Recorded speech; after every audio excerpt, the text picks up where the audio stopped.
মই মিচিং দুৰ্বৃত্ত চবাং গালি বাংকেৰ উদ্যোগত আজি আৰু অহাকালি অৰ্থাৎ 7 আৰু 8 মাৰ্চ দুদিনীয়া বৰ্ণাঢ্য কাৰ্যসূচী আমি আলি আই লৃগাং কৃষ্টি সমাৰোহ আমি গালি বজাৰৰ সমীপত আমি অনুষ্ঠিত কৰিছো আৰু বিশেষকৈ মিচিং জনগোষ্ঠীৰ কৃষিভিত্তিক জাতীয় উৎসৱ আলি আই লৃগাং আমি 5 দিনীয়াকৈ লৈলেণ্ড পৰ্ব কৰোঁ কিন্তু তথাপিও আমি ফাগুন মাহটো আমি আলি আই লৃগাং কৃষ্টি সমাৰোহ হিচাপে উদযাপন কৰোঁ আৰু সেই ভিত্তিত আমি এইবাৰ দুদিনীয়া বৰ্ণাঢ্য কাৰ্যসূচীৰে যেহেতুকে 6টাকৈ প্ৰতিযোগিতা গুমৰাগ লট্টা শৰ্মা নৈনিতম কাবান আৰু ডুমডুম মানকুম মানয়াৰ এনেধৰণৰ কাৰ্যসূচী লৈ আমি এই সাংস্কৃতিক অনুষ্ঠান আমি আয়োজন কৰিছোঁ বিশেষকৈ এই অনুষ্ঠানৰ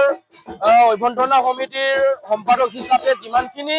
আমি অভ্যন্তৰীণ কৰিব লাগিছিলে যিমানখিনি আমি উদযাপন কৰিব লাগিছিল সেইখিনি আমি কৰিছোঁ লগতে আমি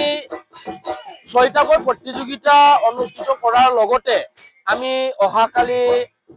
সন্ধিয়া আমি এক মুকলি সভাৰ আয়োজন কৰিছোঁ মুকলি সভাত মুখ্য অতিথি হিচাপে জোনাই সমষ্টিৰ মাননীয় বিধায়ক ভুৱন পেগু ডাঙৰীয়াৰ অংশগ্ৰহণ কৰিব আমি বিশেষকৈ এই সাংস্কৃতিক অনুষ্ঠানৰ যোগেদি মিচিং জনগোষ্ঠীৰ স্বকীয় কৃষ্টি সংস্কৃতিক সংৰক্ষণৰ লগতে বিশ্ব দৰবাৰত প্ৰতিষ্ঠাৰ কাৰণে লগতে আমি বিশেষকৈ গালি অঞ্চলৰ বিভিন্ন গাঁৱৰ পৰা নৱপ্ৰজন্মক এক কৃষ্টি সংস্কৃতিৰ এটা এৱাৰনেছ দিবৰ কাৰণে নৱপ্ৰজন্মক এটা ঐনিতম এটা গাবৰ কাৰণে এটা মঞ্চ প্ৰদানৰ কাৰণে গুমৰাগ